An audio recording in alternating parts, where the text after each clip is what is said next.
au beau milieu du Loiret. Dans un coin un peu perdu, des passionnés entretiennent un mythe. Là, on est dans notre atelier R5, donc une collection privée qu'on possède avec des amis. Donc on a à peu près tous les modèles. Une collection de 50 pièces. Et certaines sont exceptionnelles. Celle-ci, elle est mythique puisque c'est le modèle de l'année de sortie, 1972, intérieur orange et vitesse au tableau de bord. Alors celle-ci, on a une Alpine Turbo, c'est un des modèles sportifs de la gamme.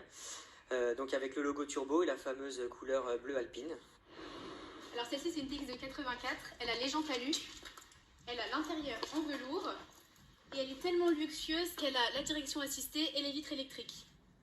Le luxe, c'est aussi de conduire ces voitures. Même sous la neige. Ah bah carrément, ça tient la route sur la neige, ça glisse pas. Ça ne glisse pas mais ça secoue. Et mieux vaut rouler doucement, parce que la ceinture de sécurité est aussi d'un autre âge. C'est juste un crochet qui est fixé à un anneau, et l'anneau il est fixé directement sur le châssis de la voiture. Et ça marche. Bah ça fonctionne, ça tient. Bon après, j'ai jamais eu d'accident avec ma voiture, donc... Benjamin collectionne les R5 depuis ses 18 ans, ce qui lui a valu au début quelques moqueries. C'est quoi cette voiture de papy, tout ça, mais bon moi, je m'en foutais. Aujourd'hui il en possède 9, et peut-être bientôt 10. Ça serait bien d'avoir l'ancienne et la toute dernière R5. Après, il faut voir le projet fini, ce que ça va donner, s'il y a une vraie ressemblance avec. Benjamin va devoir patienter.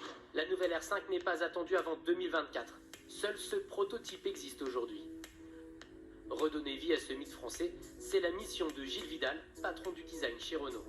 Si j'essaie de simplifier au maximum, c'est un trapèze arrondi dans les coins, une Renault 5. Ici, on va lui donner des lignes plus incisives, plus dynamiques. Et voilà à quoi ressemblera une Renault 5 de demain.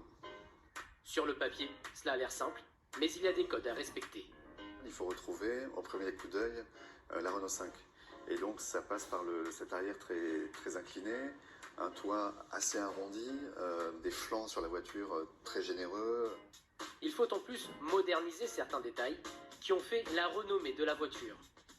Donc la grille d'aération sur la Renault 5, par exemple, c'est un détail qu'on a repris, mais on lui donne une fonction nouvelle. Donc c'est la trappe d'accès à la recharge des batteries du véhicule, qui est bien sûr full électrique. Ressusciter une voiture mythique est donc un savant mélange de vintage et de modernité.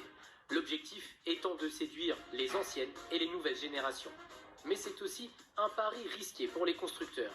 Il faut que le véhicule sur lequel on se base ait un potentiel iconique, reconnu, imprimé dans la mémoire de tout le monde.